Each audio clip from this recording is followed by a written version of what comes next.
दोस्तों, आज की कहानी है श्वेता के जिस्म से बर्बाद आनंद की जिंदगी। कहानी अगर पसंद आए तो वीडियो को लाइक और सब्सक्राइब जरूर करना। कुल मिलाकर उसकी जिंदगी की गाड़ी ठीक ठाक चल रही थी। श्वेता से उसका परिचय होने के बाद तो जिंदगी में कोई कमी ही नहीं रह गई थी। बीच बीच में श्वेता उसके पास आती थी और उसकी रातों को गुलजार कर जाया करती थी। वह अपनी जिंदगी से काफी संतुष्ट था, खासकर श्वेता के आने के बाद से। श्वेता समय समय पर उससे थोड़े बहुत पैसे लेती रहती थी, पर उसे इसका जरा भी अफसोस नहीं था, क्योंकि बदले में उसे श्वेता से काफी कुछ मिलता भी था। परेशानी तब हुई जब श्वेता की मांग दिन ब दिन बढ़ने लगी। एक दिन तो उसने उससे बड़ी मांग कर दी। आनंद, मुझे 50,000 रुपए की सख्त जरूरत है। यह उसने आनंद के बालों में प्यार से हाथ फेरते हुए कहा।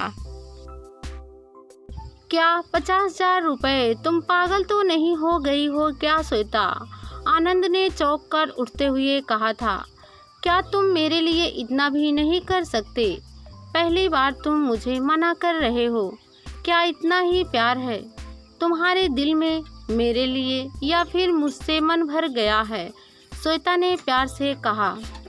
देखो, जो रकम मेरे पास में है वह मैं तुम्हें दे सकता हूँ, पर 50,000 रुपए, इतने रुपए तो मेरी साल भर की तनख्वाह के बराबर है। आनंद ने उसे समझाने की कोशिश की। 7 साल की तनख्वाह के बराबर तो नहीं है ना। एकाएक श्वेता का रुख बदल गया। अगर मैं पुलिस में शिकायत कर दूं तो 7 साल के लिए हवालात में चले जाओगे। सीसीटीवी कैमरे में सबूत है कि तुम मुझे अपने साथ लाते रहे हो। यहाँ की हर गली नुक्कड़ में सीसीटीवी कैमरे लगे हुए हैं।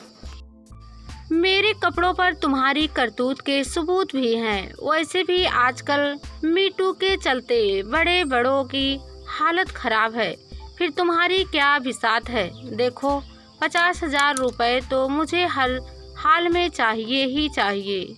तुम कैसे इंतजाम करोगे यह तुम जानो। 1 हफ्ते का समय है तुम्हारे पास। कहते हुए श्वेता चली गई और आनंद हैरान सा उसे जाते हुए देखता रहा। उसके बाद से आनंद काफी चिंतित रहने लगा था। उसकी कुल तनख्वाह 6,000 रुपये महीने थी, जिसमें से 2 से 3,000 रुपये तो वह श्वेता पर ही लुटा देता था। 1,000 रुपये घर भेज दिया करता था।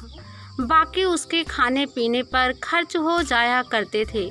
पैसों के लिए एकमात्र सहारा उसका मालिक था, जो 1 से 2 महीने से ज़्यादा की एडवांस तनख्वाह नहीं दे सकता था। तो फिर क्या किया जाए? अगर श्वेता ने पुलिस में शिकायत कर दी तो उसे लेने के देने पड़ जाएंगे। 1 साल पहले ही वह मुंबई आया था। कोई ऐसा जानकार भी नहीं था जिससे उसे पैसों की मदद मिल सके।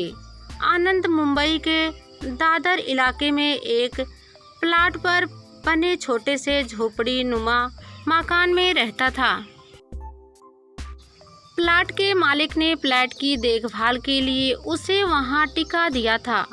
प्लाट के मालिक की उस प्लाट पर एक बहुमंजिला अपार्टमेंट बनाने की योजना थी, जिसके लिए बिल्डरों से बात चल रही थी। आनंद को महज 6,000 रुपये तनख्वाह मिलती थी। घर पर बेकार बैठे रहने के बजाय यह भी बुरा ना था। ना जाने कितने लोग मुंबई जैसे बड़े शहरों में मामूली तनख्वाह पर काम करने आते हैं,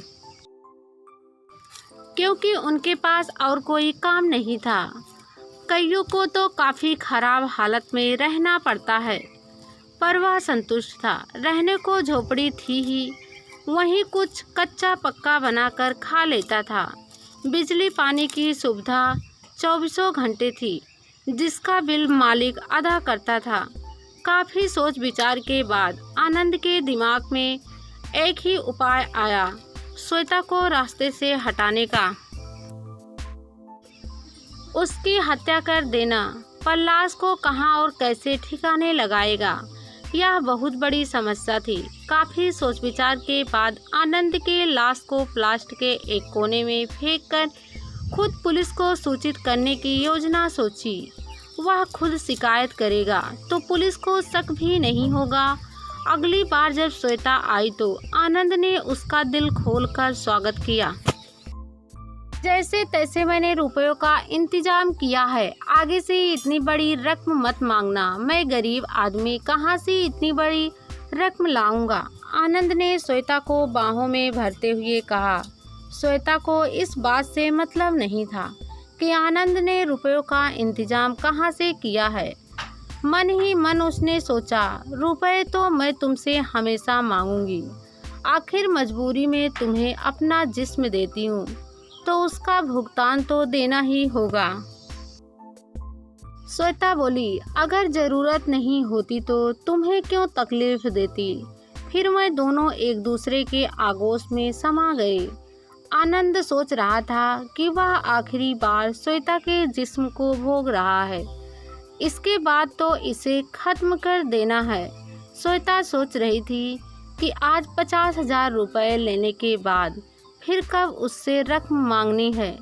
मौका पाकर आनंद ने श्वेता का गला दबा दिया, फिर चाकू से गले को रेत दिया और लाश को एक कोने में जाकर फेंक दिया। आनंद को अपने प्लान पर पूरा भरोसा था, इसलिए वह आराम से सो गया। अगले दिन सुबह उसने पुलिस कंट्रोल रूम को फोन कर जानकारी दी कि एक औरत की लाश प्लाट के एक कोने में पड़ी हुई है। आनंद को यह गुमनाम था कि पुलिस को आसानी से चकमा दिया जा सकता है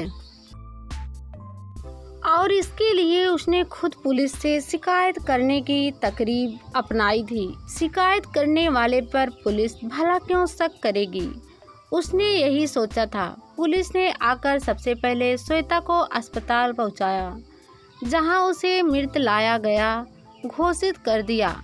पुलिस ने अनजान शख्स के खिलाफ हत्या का मामला दर्ज कर लिया। आनंद बहुत खुश हुआ। उसे अपनी योजना कामयाब होती दिखाई दी, पर उसे पता नहीं था कि पुलिस शक के आधार पर उससे पूछताछ शुरू कर देगी। विरोधाभासी बयानों के चलते वह पकड़ में आ गया और फिर मामला सुलझ गया। आनंद ज़्यादा देर तक पुलिस के सामने टिक नहीं पाया और उसने अपना जुर्म कबूल कर लिया। वहीं पुलिस को उस जगह पर भी ले गया जहां उसने हत्या में इस्तेमाल किया गया चाकू छिपा कर रखा था।